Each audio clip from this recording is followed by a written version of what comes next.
Alright guys, welcome back to Miss Malet Kitchen. Now that I showed you how to prepare the crab and the meat, part 1 and part 2, I'm going to show you how to prepare the vegetables. So first, I have my pan here. I had boiled the meat and steamed the crab and stuff. So I switched the crab because I'm going to use this pan to make it. So first, again, you don't have to do this, but it's a preference. I like the flavor, so it's coconut milk. You're gonna add this. This is gonna be my water. Again, that's my preference. You can use whichever you want to boil the vegetable. I'm gonna add some butter, home style spread butter. Again, this is for flavor. I'm gonna use the chicken flavor bouillon. It's going to be my flavor, and the adobo seasoning is gonna be my salt. So I'm not gonna add any salt because my spice already have a lot of stuff in it. A lot of vegetables blending together with a lot of spice. And to marinate meat, you can cook seafood, cook rice, whichever, rice and beans, soup, everything. You can add it to it if it's filled with flavor. You guys check out the video on how I make my homemade spice. Okay, so I have my eggplant. I'm using about 3 eggplant for mine. And also we have this we call chayote. We need cabbage.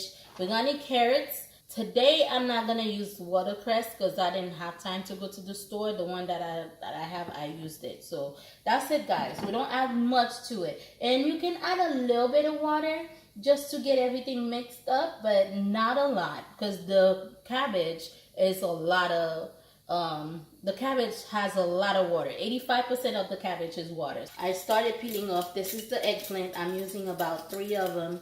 Okay, so we're gonna cut it. So the trick with the eggplant is a lot of times we have seeds in them. Okay, like this one, there's seeds in it. Okay, I don't know, I don't like the seed, so I'm gonna peel it to a point where I can get the seed out. I don't know if you guys like the seed. Let me know down below because some people do. I kind of like the eggplant flavor, so that's why I add more eggplant than the chayote. And the eggplants are bigger, okay? They're bigger. So you're gonna peel the eggplant, cut it in half. You're gonna remove all the skin, okay? You peel off the skins, and in the middle of it is the seed. You're gonna take the seed out. This is how I take the seed out. Okay, we take the seed out. You can add spinach if you don't want to use the watercress. You can add spinach. Okay, but me, I'm gonna check if I have spinach. Since I don't have any, you don't have to use it, but it's nice. So we're gonna use about half of this cabbage. So you make sure you don't put too much. I cut my cabbage. I take the core out, and then we're gonna see. Okay, and then we're gonna do this. You're gonna still cut the cabbage.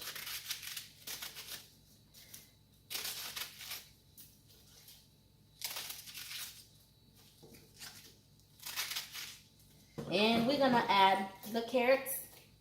Gonna lay the carrots right here.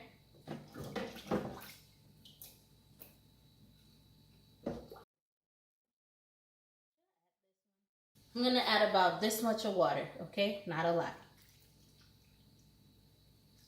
All right. Make sure we cover this all the way, guys, like as flat as possible, because if it's not covered properly all the way, the eggplant is gonna come out dry. We're gonna use this foil paper. I use the heavy duty foil paper. We're gonna cover it, okay? So the steam stay inside. We're gonna tuck it in really nice, and to make sure that the eggplant is covered, because we don't want to mess it up. All right. All right, guys. Now that we take our vegetables out, we're going to smash it. Okay. Remove the vegetables, and this is the final look of it. I removed the carrots so I removed the carrots so we're not gonna smash the carrots. I'm just gonna remove the water. Look at all this water. Okay, my pan is on the stove ready, so we're gonna smash this. All right, the reason why I use a strainer, a spaghetti strainer, in the smasher is to get a very soft. I don't want it to be chunky, so the smasher is perfect to get this out. The spaghetti strainer, as you smashing it, and the thin ones are going to in between. So this is how it look like. Okay, so the thin one, as I'm smashing it, is going through the strainer, and then the big chunks are gonna stay. So you'll see. Okay, I'm gonna smash it really well. If you're a person that likes the chunks, because the cabbage would leave some chunks, you just gotta make sure you smash it really well. But if you like to chew on the chunks, that's fine too. You don't have to do it as soft as I'm doing it. Okay, all right, it's about ready. Okay, so see how look how soft this is, and we're gonna dump this right in here. See how it turns out, guys? So we're gonna put that aside for now. I'm gonna make the sauce to put this in. The pan is really hot. I'm gonna add some olive oil. Okay, so this is the diced tomato, fire roasted diced tomatoes. Okay, you guys can see really clearly. I'm gonna use that, and I'm gonna use I'm gonna use paprika.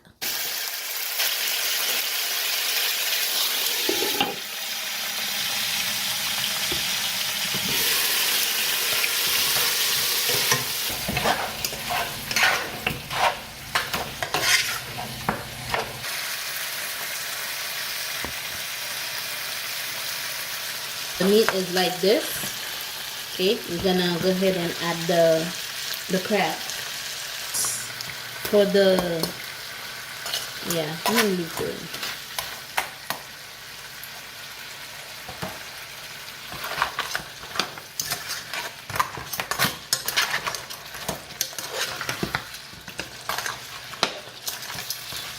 So if you didn't add the coconut milk to the vegetables while it was boiling, you could have added on this. Let it boil all the way dry down to like this.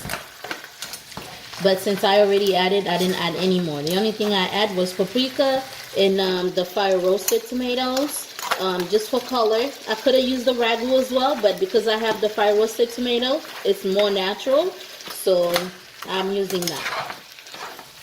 I add a little bit of meat sauce in the crab. Okay.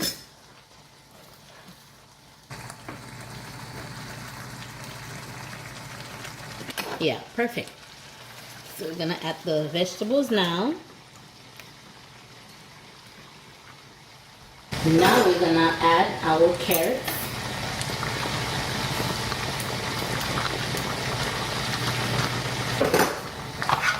I like adding celery to my legume, but you guys doesn't have to add it if you don't want to. It's a preference. That's how I like it. Okay, I'm cutting it so you guys can see, but I could have do it on the side. And we're gonna add peppers.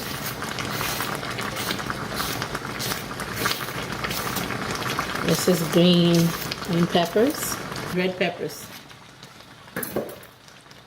And guys, I did not forget ginger.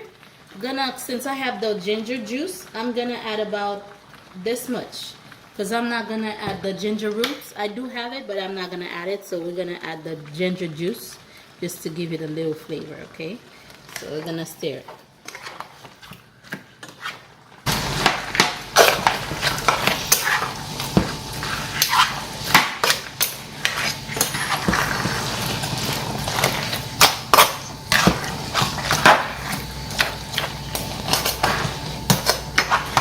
Now the watercress or the spinach would have give it some color.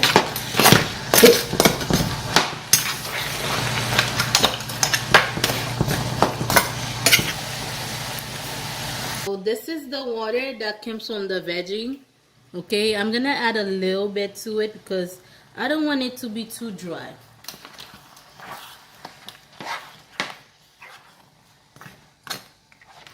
Okay, as I put my pepper in there, in the red bell pepper, in the the red pepper and the green pepper.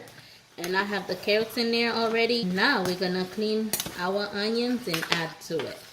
Okay. Gonna add the onions. So I cut a whole onions. I'm gonna use all of it. It's not good for you to cut onions and leave the rest, because onions, once you leave it out, it actually attracts a lot of bacteria. If you're not gonna use all of it, you gotta throw the rest away. So once you get to this step, a lot of people cook the meat together with the vegetables. I like to do it separate. So once you get to this step, there's not much to do, you guys. Once you add everything to it, and it's only a matter of time. It doesn't take long for it to be ready. Mix everything all together and it's ready. I'm gonna cover it for about 30 seconds. Hey guys, so now I think our food is about ready. Okay, this is the final result. All right, you can serve it this way. You have white rice, okay? So you have the legume on a bed of white rice, sauce beans, and the legume, which is the vegetable stew. This is the final dish. And also you have this way where you put everything separate. So I give you guys a lot of details. So if you have any question, post it down below and I'll respond to you guys. Again, this is Miss Malet Kitchen, and I'll see you in the next one. Bye-bye for now.